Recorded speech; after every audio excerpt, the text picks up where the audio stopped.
Assalamualaikum warahmatullahi wabarakatuh. Rekan-rekan mahasiswa yang berbahagia, pada kesempatan kali ini kita akan melanjutkan pembahasan kita mengenai energi baru terbarukan. Dalam hal ini adalah konversi energi angin, merupakan kelanjutan dari energi matahari, energi air, dan yang ketiga adalah energi angin. Kedua hal sudah kita sampaikan, dan yang ketiga ini kita membahas mengenai energi angin.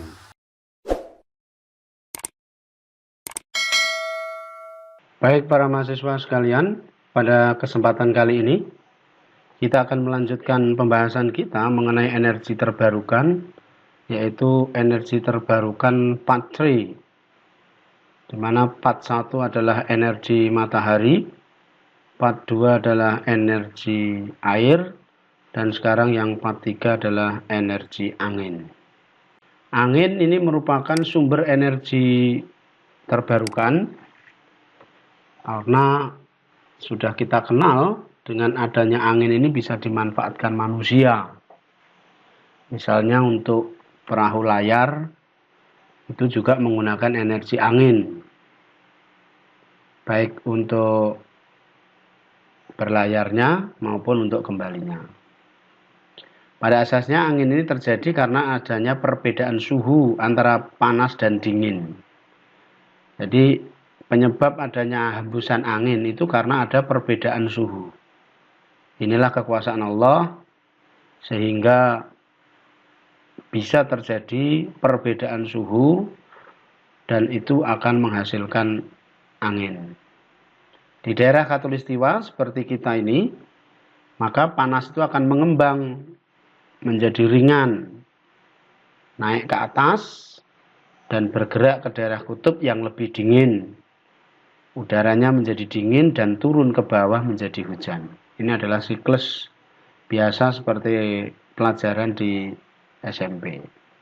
Dengan demikian terjadi suatu perputaran udara atau perpindahan udara dari kutub utara ke garis khatulistiwa menyusuri permukaan bumi dan sebaliknya melalui lapisan udara yang lebih tinggi. Perpindahan inilah yang disebut dengan angin pasat.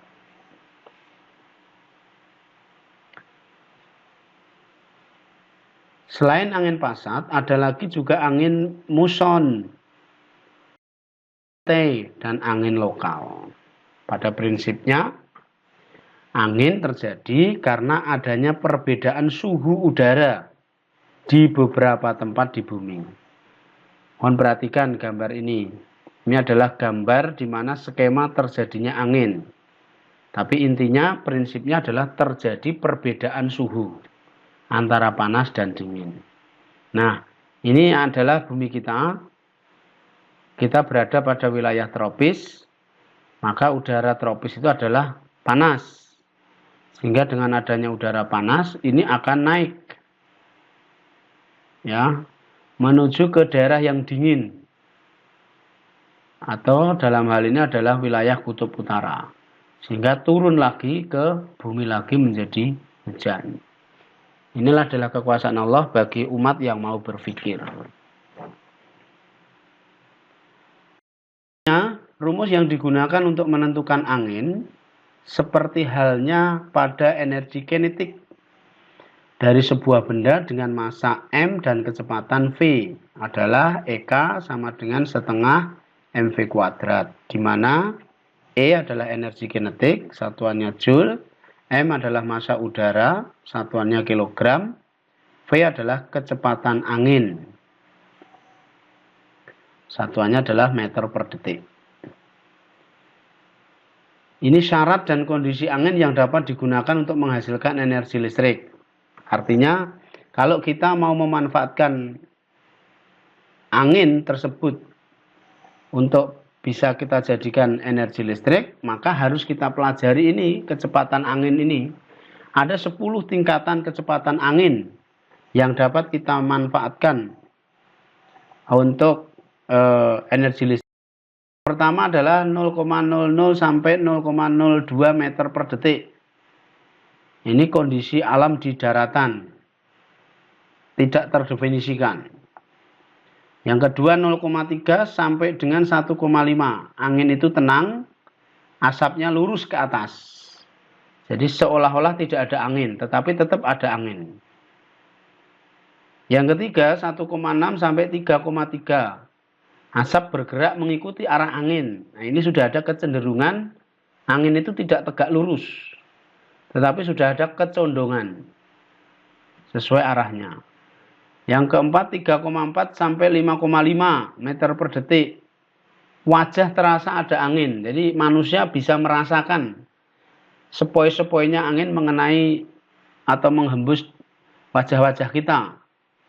Daunnya bergoyang pelan. Orang menyebutnya dengan sepoi, petunjuk arah angin bergerak. Kita bisa mengetahui arah angin itu kemana. Yang kelima, 5,5 sampai 7,9 meter per detik. Debu jalan. Ini sudah, jadi debu-debu di jalanan itu bisa terangkat. Kalau ada kertas bisa berterbangan. Ranting pohon kering itu bisa bergoyang-goyang dan bahkan patah. Itu berarti angin itu sudah agak kencang.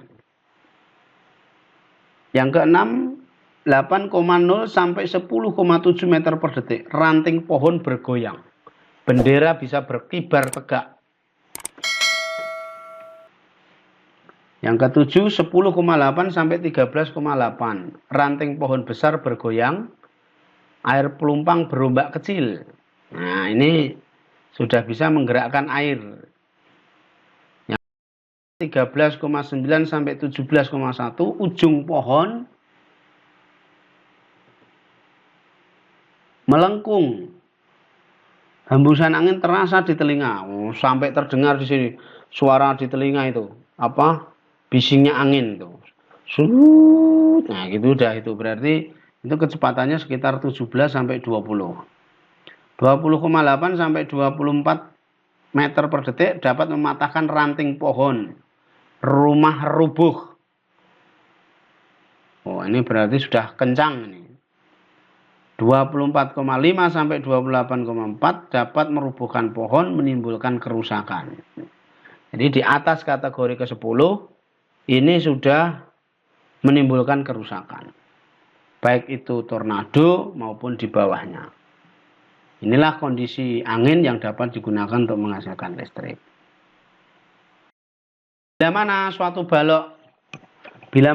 blok udara yang mempunyai penampang A dalam satuan meter kuadrat dan bergerak dengan kecepatan V meter per detik, maka jumlah massa yang melewati suatu tempat adalah M sama dengan AVQ.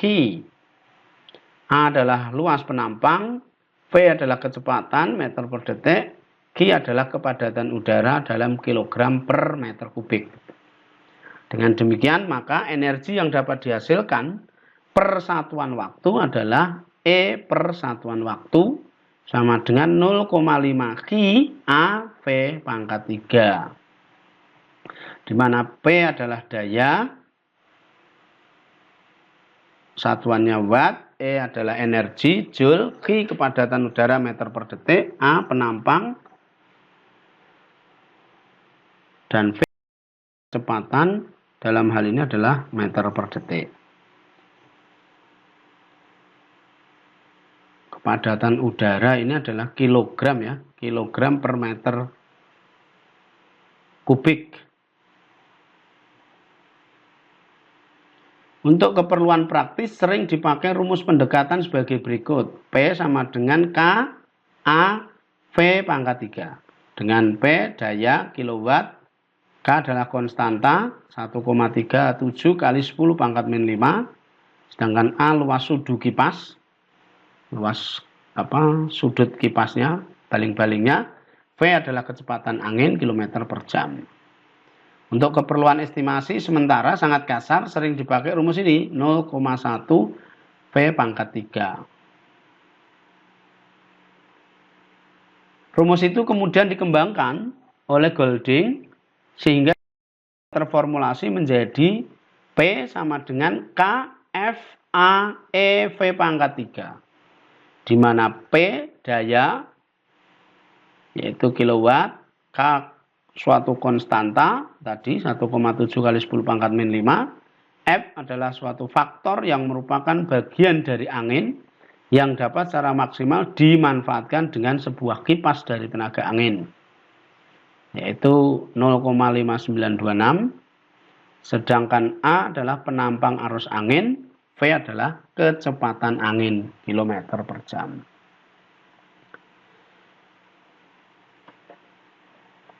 Nah, bagaimana kalau konversi energi angin itu ke listrik? Formulasinya seperti apa? Formulasinya adalah seperti ini. P sama dengan 0,5 Q AC, ACP maksud saya, ACP V pangkat 3 B kali NB. Perhatikan, di mana Q kerapatan udara, kilogram per meter kubik, A luas permukaan kincir, meter persegi, CP adalah koefisien kinerja, secara teoritis ini adalah 0,59.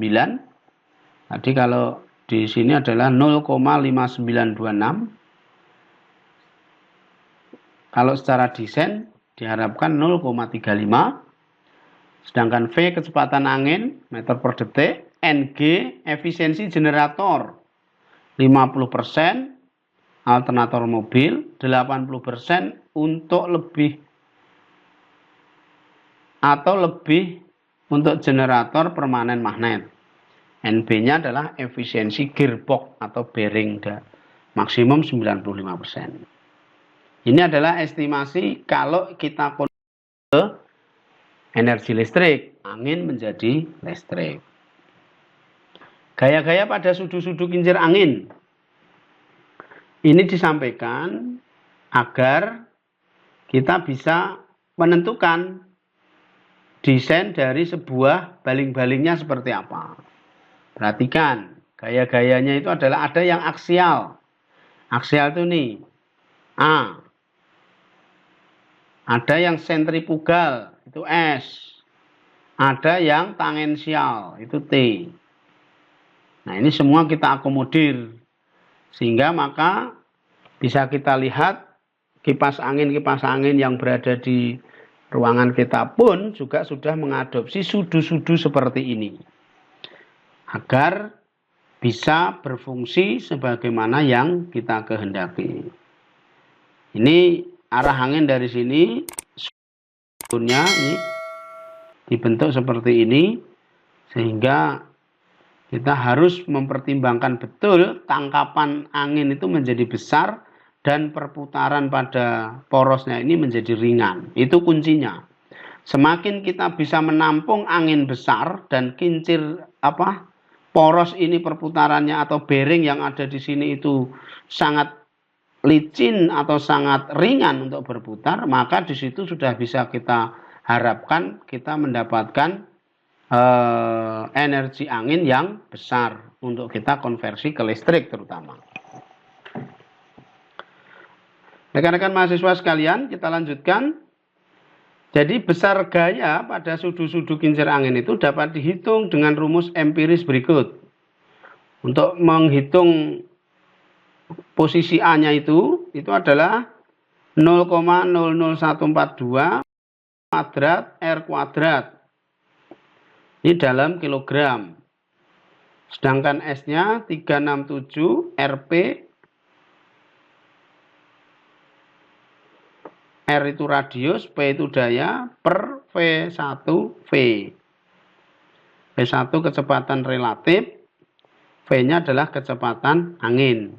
Sedangkan kalau untuk menghitung T-nya adalah 0,00219 V2 V2. V-nya adalah berat daun. Ini mohon diperhatikan, ini menjadi faktor juga. Jadi kita harus mampu memilih material pembuat daun yang tidak terlalu berat tetapi juga kuat menahan perputaran angin. V2-nya adalah kecepatan relatif, titik berat sudu terhadap V. R1-nya adalah radius hingga titik berat daun. Ini adalah grafik di mana daya sebagai fungsi kecepatan angin.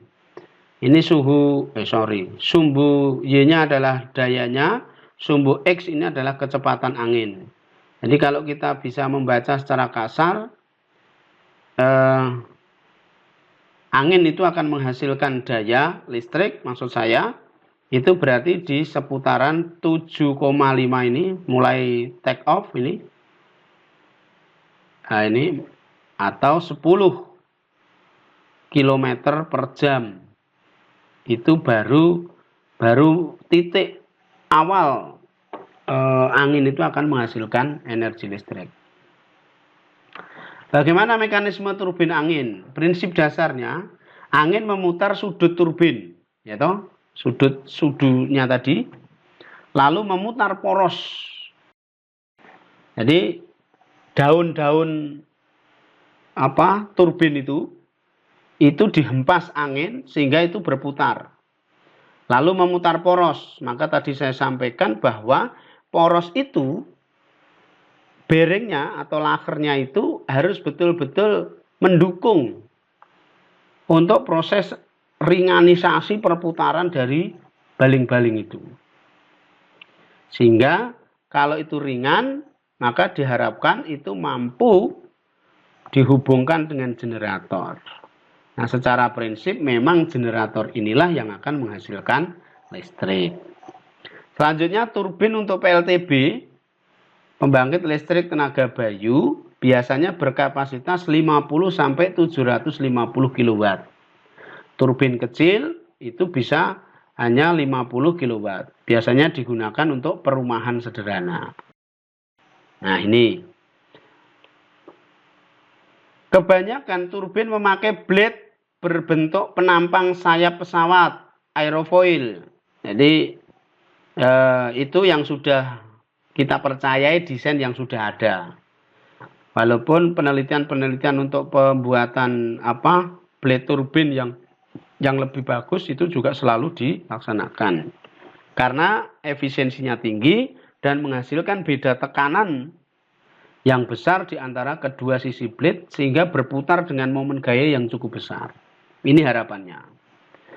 Kebanyakan desain turbin dilengkapi dengan pengontrol sudut blade.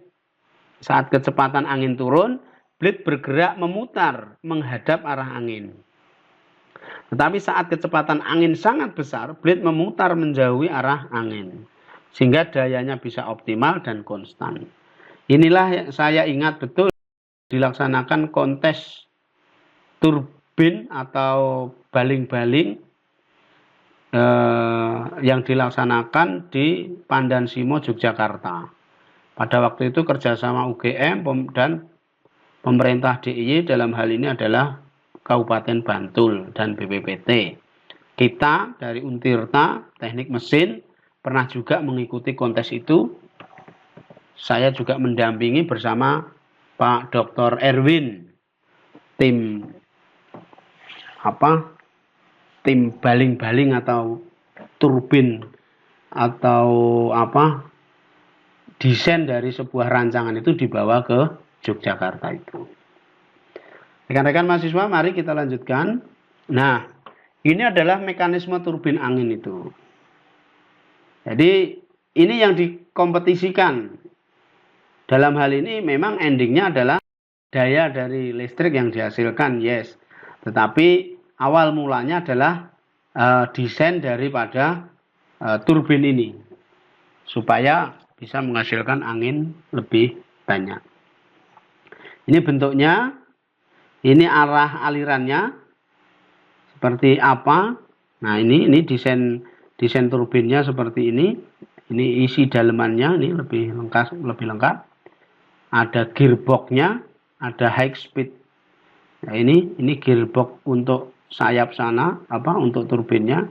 Ini adalah untuk yang dihubungkan dengan generatornya. Nah, ini menghasilkan listrik ke sana. Jenis turbin angin ada yang horizontal axis. Ini adalah horizontal, berarti horizontal axis. Ini adalah vertical axis.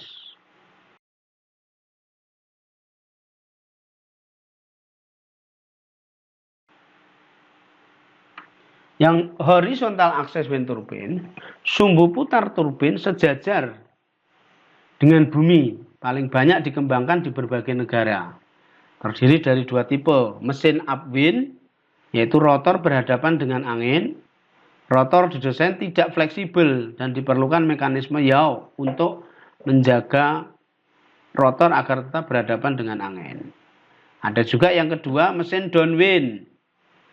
Rotor ditempatkan di belakang tower, dapat dibuat lebih fleksibel tanpa menggunakan mekanisme yaw, sehingga mengurangi berat. Kelemahannya, angin harus melewati tower terlebih dahulu sebelum sampai pada rotor, sehingga menambah beban. Jadi ada kelebihan dan kekurangannya. Yang kedua adalah vertical axis. Ada yang bertipe dorong, ada yang bertipe angkat. Sekarang konsep kelemahan dan kelebihan dari tinjauan jumlah blade-nya. Yang pertama adalah konsep satu blade. Sulit setimbang, membutuhkan angin yang sangat kencang untuk menghasilkan gaya putar. Ya karena memang hanya satu, sehingga lebih banyak menghasilkan noise di ujungnya. Konsep ini dikembangkan sukses di Jerman. Yang kedua, yaitu konsep dua blade. Mudah untuk setimbang, atau balancingnya lebih gampang, tetapi masih mudah bergeser. Desain blade harus memiliki kelengkungan yang tajam untuk bisa menangkap angin. Jadi lengkungan dari blade-nya itu harus lebih tajam sehingga cakupan terhadap anginnya itu lebih banyak agar dapat efektif. Pada kecepatan angin rendah, dengan dua blade ini bisa kita dapatkan 3 meter per detik. Putarannya sulit dimulai. Konsep ketiga yaitu konsep 3 blade. Lebih setimbang dan kelengkungan blade-nya lebih halus untuk dapat menangkap energi angin secara efektif. Konsep ini paling sering dipakai pada turbin komersial. Anda perhatikan di kipas-kipas yang ada di kita itu biasanya 3 blade atau 3 sayap. Yang keempat, konsep multi blade, misalnya 12 blade. Justru ini memiliki efisiensi rendah, tetapi dapat menghasilkan momen gaya awal yang cukup besar untuk mulai berputar. Nah, ini ada kelebihan dan kelemahannya juga. Sehingga kalau diambil tengah-tengah, memang konsep 3 blade ini yang lebih diandalkan. Ini 1, di sini ada penyeimbangnya juga. Ini 3, ini 2, ini yang 12 atau yang multi blade. Nah, energi angin itu kita manfaatkan untuk apa saja? Yang pertama, bisa kita gunakan untuk menggerakkan pompa air irigasi, tambak udang maupun tambak ikan. Artinya apa? Kalau kita memanfaatkan angin, sebagai contoh irigasi, itu kan persawahan, mungkin kan jauh dari aliran listrik. Padahal di sana mungkin ada lahan kering yang tidak selalu ada pengairan ataupun air hujan. Nah, di situ bisa kita taruh pompa air untuk irigasi. Sumbernya bisa kita ambilkan dari angin.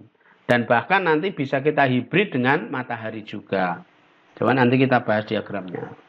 Yang kedua, untuk menggiling padi untuk memperoleh beras. Ini juga bisa. Karena penggilingan padi biasanya juga agak jauh dari ramainya penduduk. Cukup atau terlalu jauh untuk mengambilkan listrik. Untuk menggergaji kayu, membangkitkan tenaga listrik yang disebut dengan PLTA, dalam hal ini angin ataupun bayu. Ini sumber energi terbarukan dari angin. Konsep kasarnya adalah seperti ini. Ini skalanya kecil. Ini turbinnya atau blade-nya. Ini memutar, generator.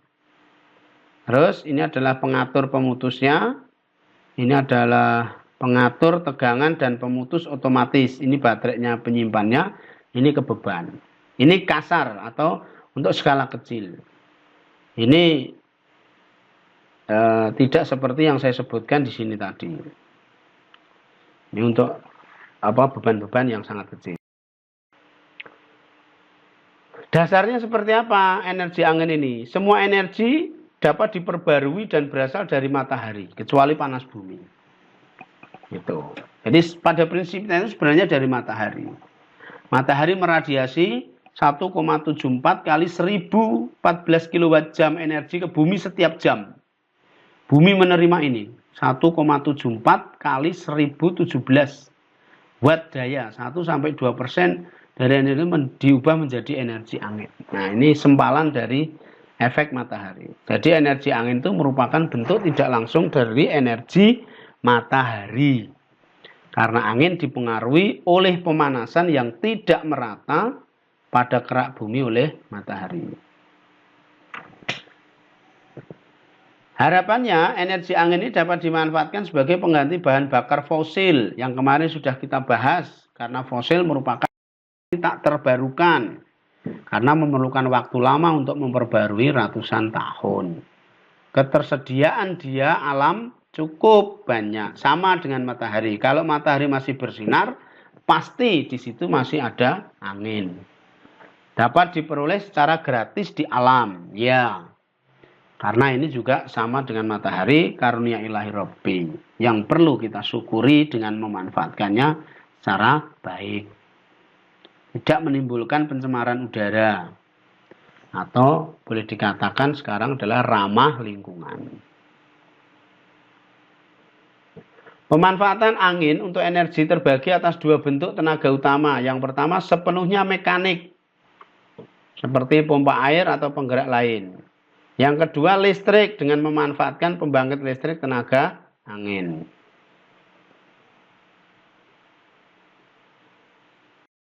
Bagaimana kajian World Wind Energy Association atau kondisi energi energi angin di dunia berdasarkan dari data WWE sampai dengan tahun 2007 perkiraan energi listrik yang dihasilkan oleh turbin angin itu mencapai 93,8 gigawatt, menghasilkan lebih dari 1% dari total kelistrikan secara global. Jadi bisa dikatakan kecil kalau secara global, tapi kalau diukur dari gigawattnya juga lumayan sudah besar.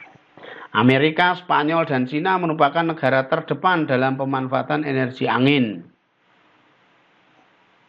Indonesia belum optimal dalam memanfaatkannya. Diharapkan pada tahun 2010 total kapasitas pembangkit listrik tenaga angin secara global mencapai 170 gigawatt. 2 kali lipat dari yang sekarang ada.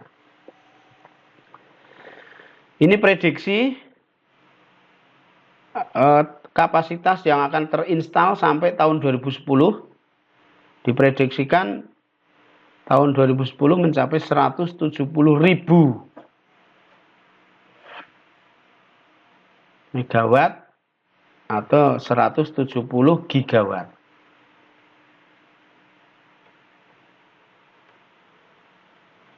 Bagaimana kajian energi angin di Indonesia? Di tengah potensi angin melimpah di kawasan pesisir Indonesia, total kapasitas terpasang dalam sistem konversi energi angin saat ini kurang dari 800 kW. Di seluruh Indonesia baru terpasang 5 unit kincir angin. Ini tahun 2007 ya. Dengan kapasitas masing-masing 80 kW. Tahun 2007, 7 unit dengan kapasitas sama menyusul dibangun di 4 lokasi. Pulau Selayar 3 unit, Sulawesi Utara 2 unit, Nusa Penida, Bali, serta Bangka Belitung masing-masing 1 unit. Padahal potensi listrik tenaga angin di Indonesia itu mencapai 9,23 gigawatt.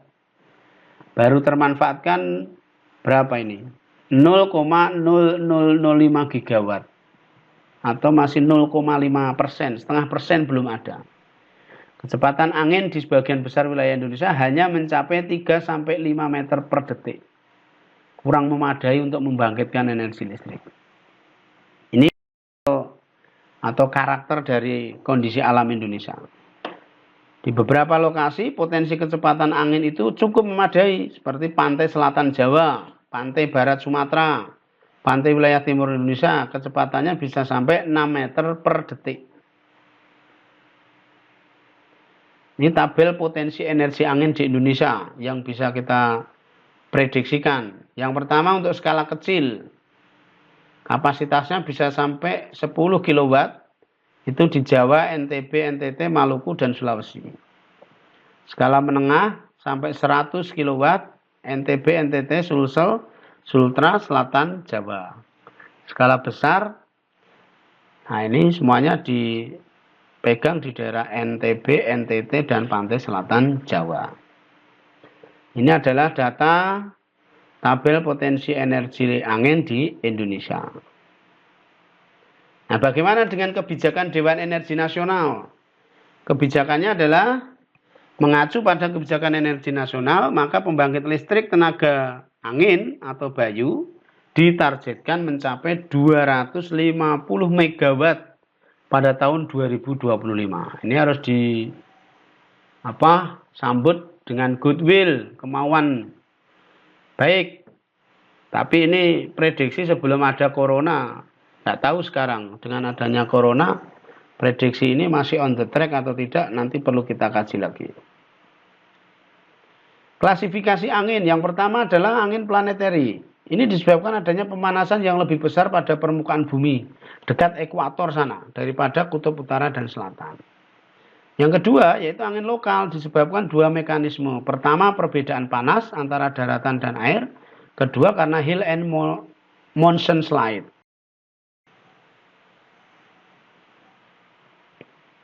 Nah, bagaimana kalau kita mau membangun sistem PLT angin, pembangkit listrik tenaga angin? Komponen-komponen apa saja yang kita butuhkan? Anda perhatikan, yang pertama adalah wind turbinnya, baling-balingnya tadi. Mau pakai satu wind, atau dua atau tiga. Yang kedua adalah gearboxnya, atau penyambung antara turbin, baling-baling turbin dengan generator. Yang ketiga, generatornya yang merubah energi angin gerak menjadi energi listrik. Yang ketiga adalah rectifier, ini berfungsi sebagai penyearah supaya menjadi DC, terus dimasukkan kepada baterai untuk backupnya, baru kita manfaatkan setelah kita inverter menjadi beban, karena beban kita semuanya AC. Ini adalah struktur dasar sistem PLT angin. Bisa kita coba kecil-kecilan, dan kalau nanti di hybrid, nanti kita sampaikan diagram bloknya lagi. Nah, ini kalau disusun seperti ini satu penutup bagian depan ini. Yang kedua, ini adalah sirip kincir anginnya. Yang ketiga dudukannya, ini bodi dan generator. Yang keempat, sirip ekor, ini yang kelima, 6. Pipa penyangga, ini yang kuat, nomor 7. Kawat pengikat, ini bentangan ini.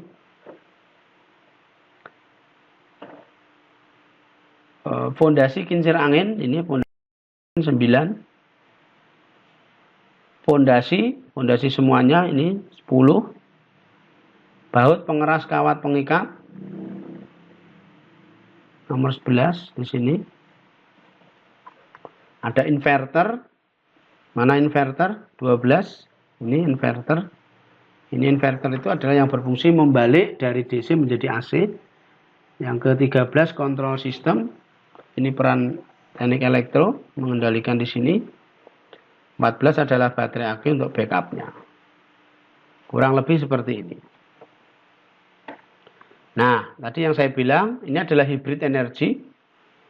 Angin kita manfaatkan menggunakan baling-baling. Surya kita manfaatkan menggunakan solar panel. Ini kita masukkan ke baterai, ini kita masukkan ke baterai, masuk ke rumah, dikendalikan dan dimanfaatkan. Jadi kalau ini substitusi sifatnya. Kalau ada angin lumayan masuk, kalau ada matahari yang masuk dan sebagainya.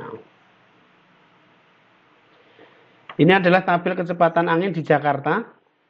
Pada saat itu, dari tahun ke tahun, setiap bulan, dari tahun 65 sampai tahun 70. Ini dari sumber bacaannya adalah energi oleh Abdul Qadir. Ini sumber energi terbarukan yang sudah kita bahas kemarin. Demikian materi kita pada kesempatan kali ini mengenai energi angin, sehingga kalau kita simpulkan energi-energi yang bisa diperbaharui ini, yang tidak akan habis ini harapan saya bisa dimanfaatkan. Mari kita mulai dari rumah kita sendiri, kita bangun secara skala rumah tangga, agar itu bisa kita manfaatkan dengan skema sederhana seperti ini.